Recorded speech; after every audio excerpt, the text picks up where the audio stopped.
Shalom. Shalom. Berjumpa kembali bersama dengan Nathanael dan Elizabeth untuk belajar bersama-sama di Sambal, Sambal, sama-sama sama-sama belajar belajar Alkitab. Alkitab. Dan hari ini kita sudah sampai di Yohanes yang ke-6, ayat yang ke-31. Sebelum kita baca, kita akan refresh dulu apa yang sudah kita pelajari kemarin. Kemarin kita sudah belajar mengenai bekerjalah. Tuhan Yesus mengajarkan supaya kita semua ini mengerjakan percaya kita kepada Tuhan Yesus. Kenapa? Karena di dunia ini kita pasti mengalami tantangan. Kita pasti mengalami cobaan supaya kita meninggalkan kehidupan yang sudah kita terima melalui Tuhan Yesus untuk ditarik kembali ke dalam posisi kita semula sebagai orang berdosa. Ada kuasa-kuasa dari kerajaan kegelapan untuk berusaha menarik kita kembali ke sana. Untuk itulah kita perlu untuk mengerjakan iman percaya kita ini kepada Yesus seumur hidup kita. Nenek moyang kami telah makan mana di padang gurun, seperti ada tertulis, mereka diberinya makan roti dari sorga. Perkataan yang dibawa masih terkait dengan apa yang dikatakan kemarin, yaitu mengenai makanan, makan roti. Dan di sini kemudian mereka menghubungkannya dengan roti dari surga yang pernah diperoleh diterima oleh bangsa Israel saat diselamatkan oleh Allah. Memang kalau kita melihat ke masa itu, bangsa Israel saat mereka keluar dari tanah Mesir, mereka diberikan roti mana oleh Allah. sebagai bukti bahwa Allah memelihara mereka. Betul. Di padang gurun. Kenapa itu diberikan? Karena mereka bersungut-sungut. Mereka, ya kita tahu bangsa Israel saat keluar dari tanah Mesir selalu mengingat keenakannya saat diperbudak. Ini lucu ya. Keenakannya saat diperbudak. Karena mereka saat diperbudak oleh bangsa Mesir, mereka memang diberikan makan, diberikan minum.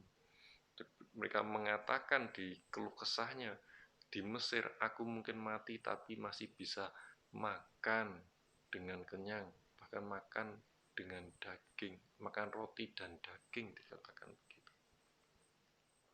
Dan itu didengar oleh Tuhan.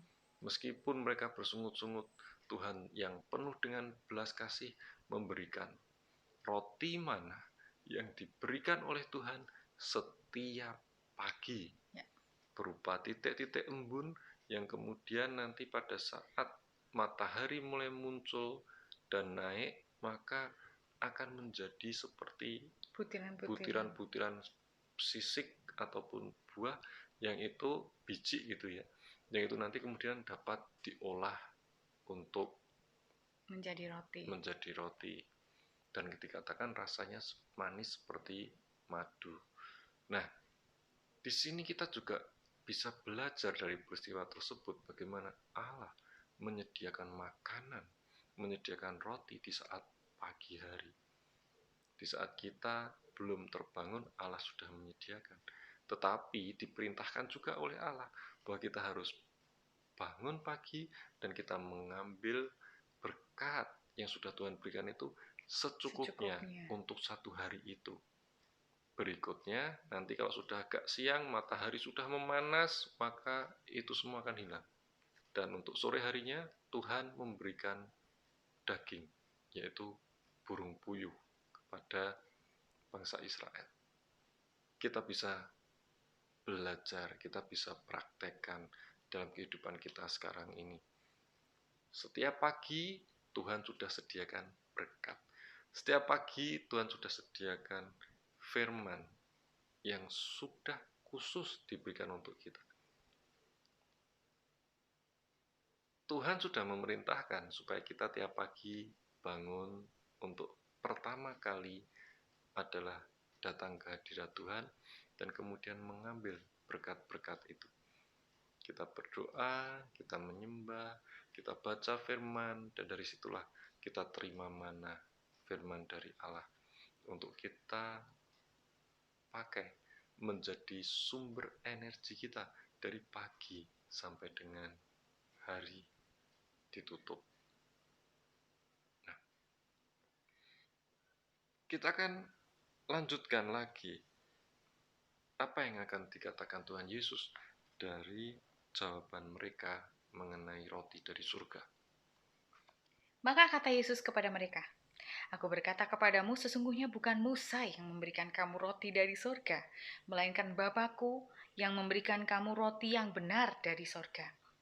Karena roti yang dari Allah ialah roti yang turun dari surga dan yang memberi hidup kepada dunia. Ya, setelah mereka mengatakan tentang roti dari surga, maka Tuhan Yesus menjelaskan apa itu roti dari surga. Apa makna sesungguhnya yang Tuhan Yesus maksudkan? Tuh, Tuhan Yesus mengatakan bahwa bukan Musa yang memberi kamu roti dari surga. Roti mana atau mana itu sendiri, itu sebetulnya bukanlah roti yang dari surga. Tapi Tuhan Yesus mengatakan di sini, Bapa-Ku, yaitu Allah di surga, itulah yang memberikan kamu roti yang benar dari surga. Jadi roti yang dari surga itu adalah roti yang diberikan sendiri oleh Allah Bapa. Dan apakah itu? Di ayat berikutnya dikatakan, roti yang dari Allah ialah roti yang turun dari surga dan yang memberi hidup kepada dunia. Roti yang dari surga adalah roti yang dari Allah turun ke dunia, dan roti ini bisa memberikan hidup bagi dunia. Roti dari surga adalah roti yang mengubahkan, karena ia memberikan hidup bagi mereka yang percaya. Maka kata mereka kepadanya, Tuhan, berikanlah kami roti itu senantiasa. Kata Yesus kepada mereka, Akulah roti hidup.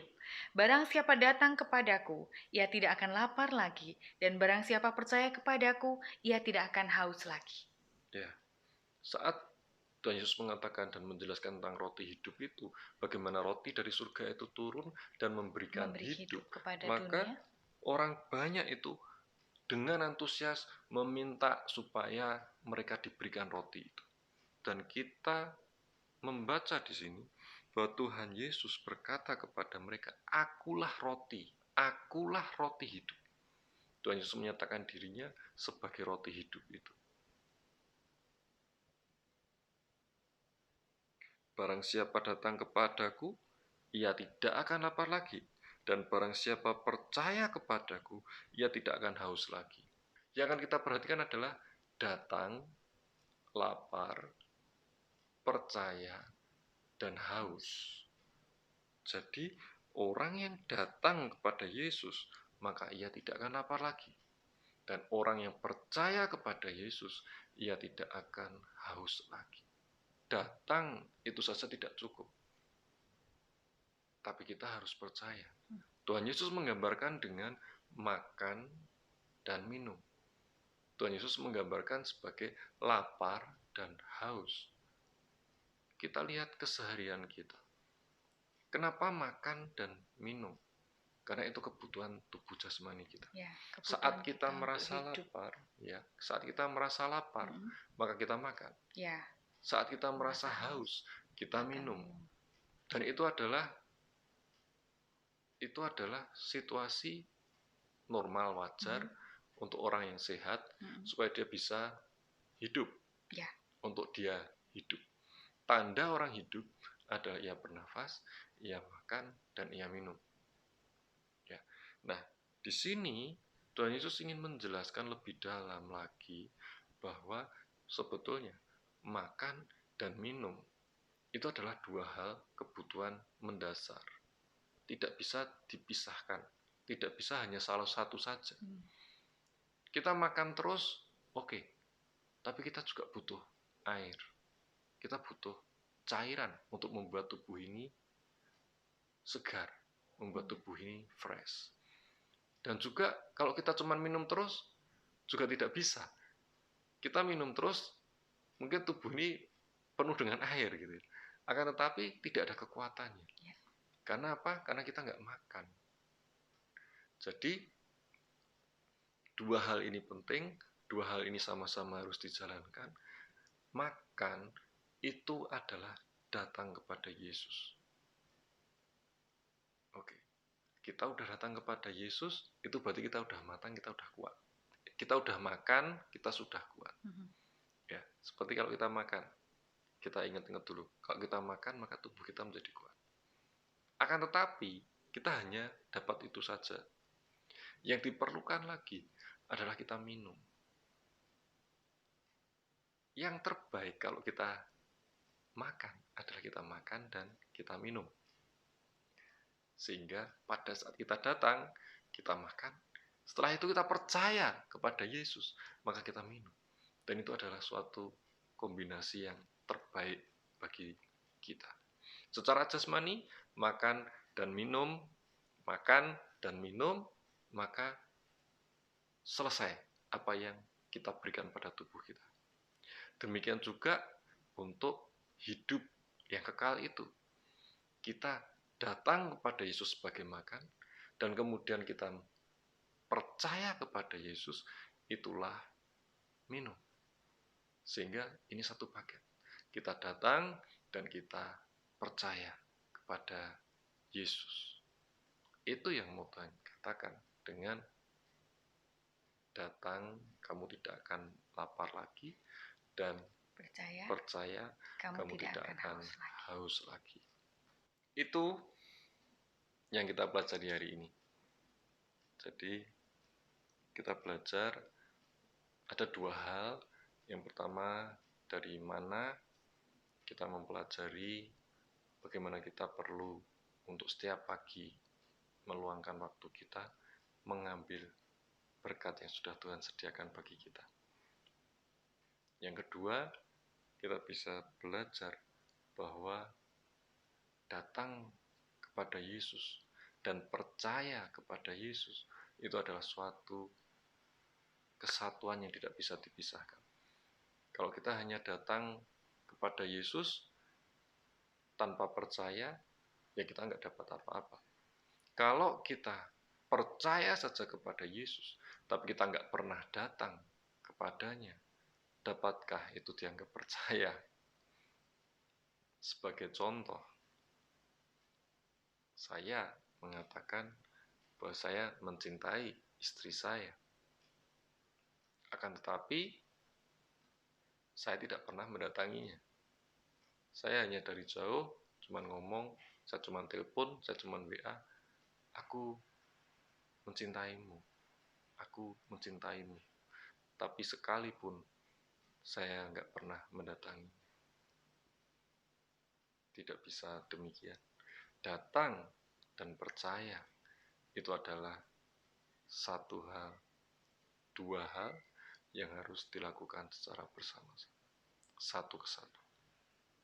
Haleluya. Mari kita berdoa. Tuhan, kami mengucap syukur untuk firman-Mu.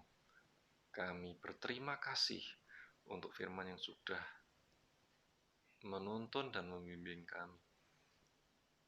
Untuk kami datang kepadamu, untuk kami terima berkat-berkat-Mu, dan kami percaya kepadamu, sehingga kami terima roti hidup, yaitu hidup yang kekal. Terima kasih Tuhan. Kami berdoa untuk siapapun Tuhan saat ini, saudara-saudara kami yang melihat video ini, kiranya Tuhan berkati, kiranya Tuhan berikan kepadanya roti hidup. Datang dan percaya kepada Yesus, sehingga diperolehlah roti hidup bagi engkau. Terima kasih Bapa, dalam nama Tuhan Yesus kami berdoa dan mengucap syukur. Haleluya. Amin. Kita akan ketemu lagi besok dengan sambal berikutnya yang makin luar biasa lagi. Tuhan Yesus memberkati.